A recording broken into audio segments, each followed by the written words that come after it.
Hare Krishna, the 27th and 28th Shloka from the 5th chapter, Karma Yoga. Let's begin.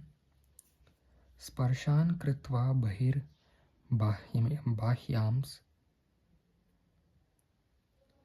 chakshush chaivantare bhruvoh pranapanau samau kritva nasabhyantar charinau yetendriya manobuddhir munir moksha parayanah vigattecha bhayo krodho yah sada mukta eva sah. Let's see what it means.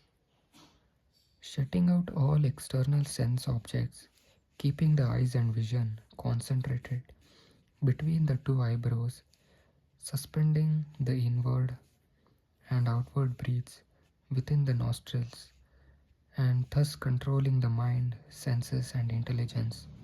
The transcendentalist, aiming at liberation, becomes free from desire, fear, and anger.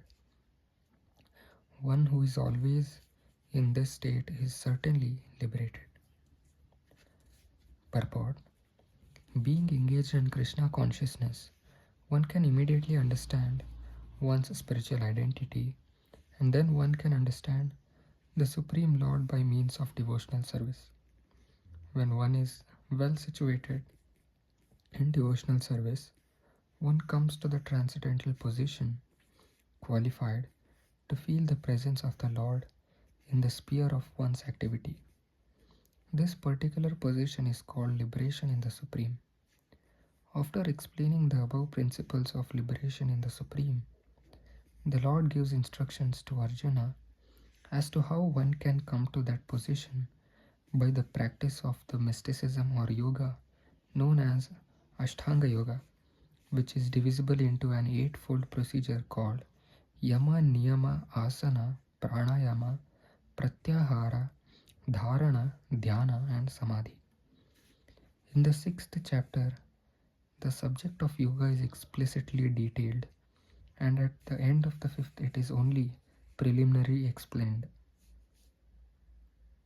So it's explained preliminarily, and one has to drive out the sense objects such as sound, touch, form, taste, and smell by the pratyahara process in yoga, and then keep the vision of the eyes between the two eyebrows and concentrate on the tip of the nose with half closed lids.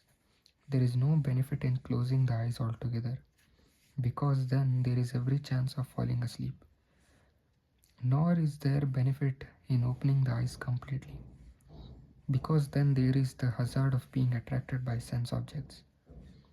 The breathing movement is restrained within the nostrils by neutralizing the up-moving and down-moving air within the body.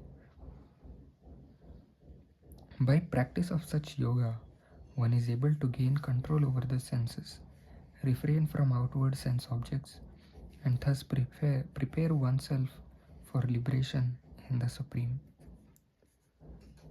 This yoga process helps one become free from all kinds of fear and anger, and thus feel the presence of the Supreme Soul in the transcendental situation. In other words, Krishna consciousness is the easiest process of executing yoga principles. This will be thoroughly explained in the next chapter. A Krishna conscious person, however, being always engaged in devotional service, does not risk losing his senses to some other engagement. This is a better way of controlling the senses than by Ashtanga Yoga. Hare Krishna.